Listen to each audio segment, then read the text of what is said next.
My name is Abigail. I live in East London and I do a civil engineering degree apprenticeship.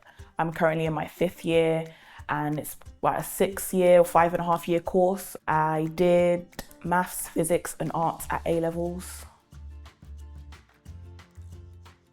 About 5, 5 apprenticeships.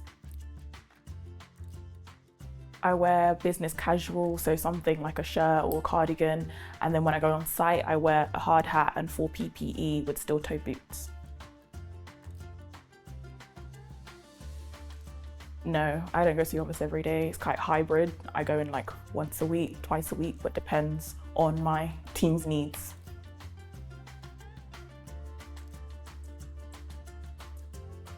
So in total, I work about 37.5 hours.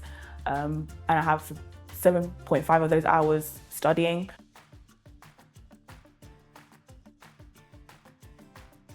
My biggest supporters would be like my family and my friends. Yeah, they're very supportive throughout before my apprenticeship and after my apprenticeship, but in general and just in life, they're great support.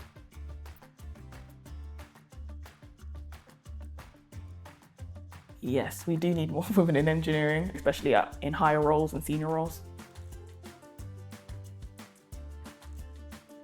I used to want to be an architect, and then I was like, I would not want to be 7 years sat in a classroom. That is just not my vibe at all. So I was like, I'd rather do something a bit more practical and get into it straight away.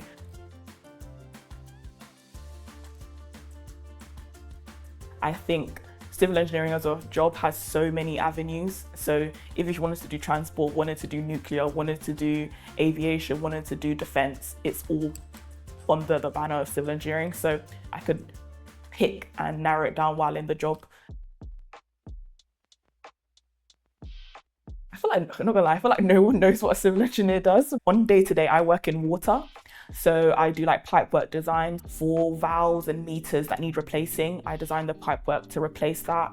I've also worked in hydraulic modeling, which is basically prediction of floods when new developments are put into the water system. Currently, I work as more of like a project coordinator role.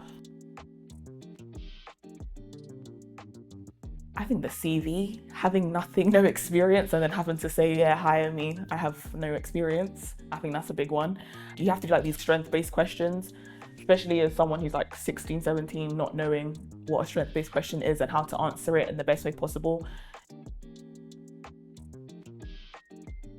I watch a lot of TV and movies, and I also crochet and knit a lot as well while I'm watching the TV.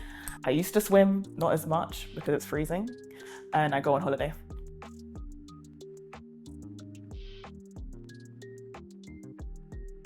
Well, the skills I've learned, I feel like multitasking and the work-life balance. Another skill I feel is being persistent.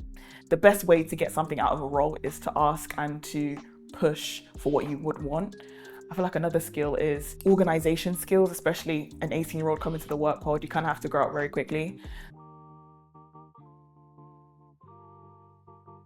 In terms of like school, I was very focused. I feel like having my family there made me want to work harder, especially being a younger sibling.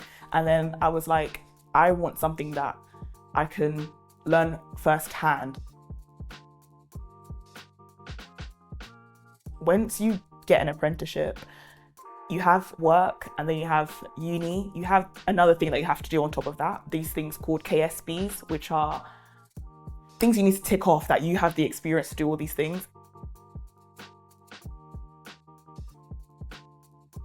I've mentored people before and I feel like it's benefited them. Those little questions that people might not be able to get, they can get very easily from someone who's in it. Someone who wants to get a degree where they also want to learn on the job, I think apprenticeship is a great way to do that. University helps people decide what they want to do in the future, but people who kind of made up their mind and feel like, I want to give this a go, I don't think an apprenticeship will be a waste of anyone's time doing it.